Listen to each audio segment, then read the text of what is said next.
With the heavy re-emergence of 3D platformers in the mid to late 2010s, the genre has seen a slow fall to the wayside recently despite some extremely well done recent successes, most of them being spiritual successors.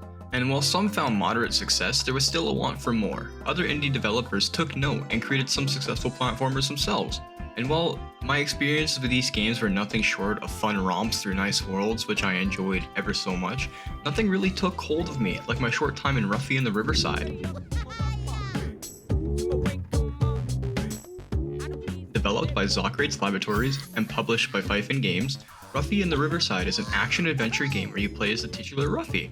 You have the magic swap. With the swap, you can copy and paste textures to change the game worlds, solve puzzles, beat enemies, and make your way. Scan lava, and throw it onto a river to transform it into a hot stream of lava that burns away wooden obstacles, or simply copy a climbing vine, throw it onto a waterfall, and climb it up. Releasing on PC, PS5, Xbox One, Xbox Series X, and Nintendo Switch in spring 2025, Ruffy and the Riverside offers an incredibly unique and memorable experience within its 3D platforming puzzle-solving gameplay, offering 20 hours main story, 5 hours of side quests, and unlimited time to customize the game with self-drawn textures. Copy and paste textures to radically transform the game world, scan textures from the environment, throw it back into the world. The whole game world is your inventory and your canvas. All characters, textures, UI, etc. are drawn by hand. The main character Ruffy alone has over 600 drawings. The game is packed with thousands of hand-drawn assets that took over 7 years of work. Ruffy and the Riverside feels like a living cartoon. This game has a deep and twistful story with over 60,000 words of dialogue that's half of Tolkien's The Hobbit, according to the press kit here. Scenic cutscenes that let you dive deeper into the hand-drawn world, and with the in-game drawing tool you can draw your own textures and use them in-game. That way, the world looks even more like you imagined it. The mechanics are very enjoyable and surprisingly intuitive. I was initially worried that I might get stuck since puzzle games often require me to use my 2 brain cells. However, after a couple of tries, the swap mechanic just clicked, and it became a lot more fun to use. A very complex puzzle mechanic that is relatively intuitive. I had to relearn what I knew from my previous platforming knowledge and add a new layer of thinking with materials. The simple satisfaction of swap is an overall great feeling that makes me excited to see what the full game features for puzzles and challenges.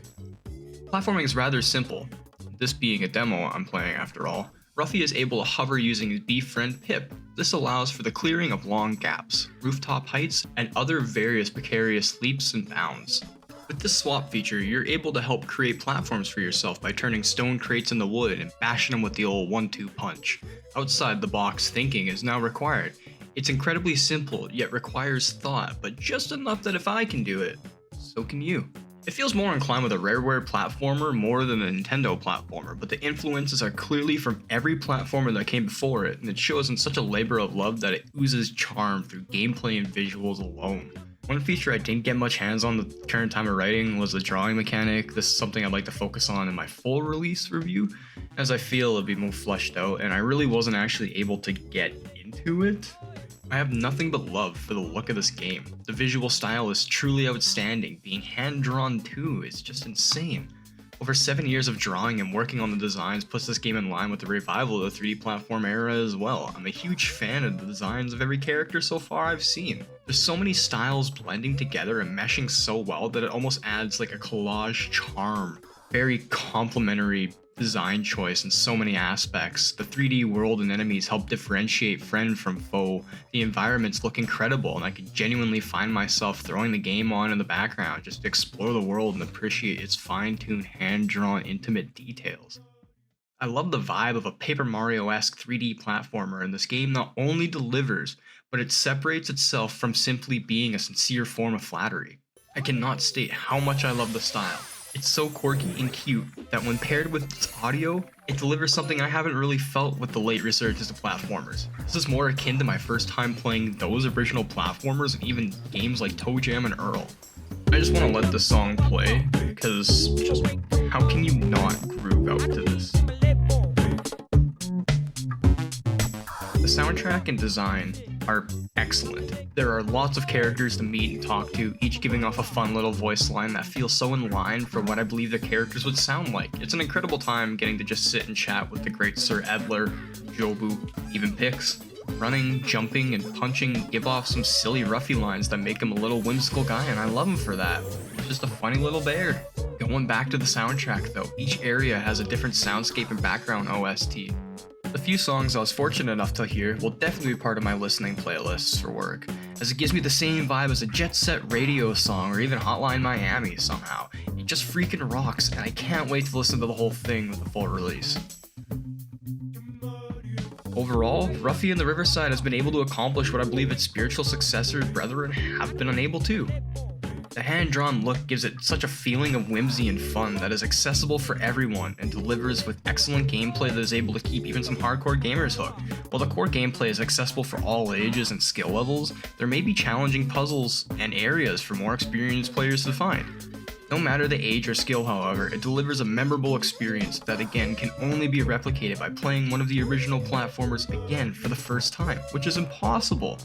Sure, there may be some challenges later on in the game, but for a first-time hands-on experience, the only challenge I had was figuring out some of the riddles and understanding the controls. And I cheated on a riddle. Its soundtrack will continue to live in my head rent-free, just as it has the first time I heard it in the trailer. I believe this may be one of the best indie games of the recent decade, and I'm very fortunate to have gotten to experience its demo. Ruffy and the Riverside is going to be one of the biggest indie games of the year and should absolutely be in your vision boards and wish lists. It isn't just a love letter to platformers, it establishes itself amongst the very best with just a short introduction.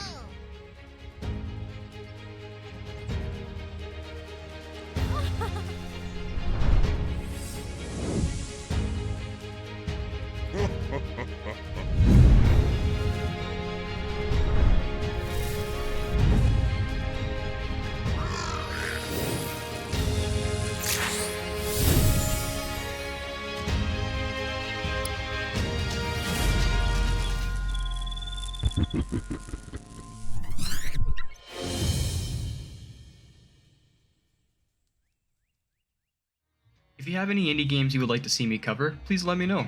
Indie Vision is a new project I'm kind of working on where I play a newly released demo or indie game and shed some light on its mechanics and gameplay while giving my first impressions via kind of review format. If you'd like to see more, please leave some feedback below. I always look forward to creative criticism in the next project I work on. This is Redbear Media, thank you for watching, and don't forget to wishlist Ruffy and the Riverside. Have a good day.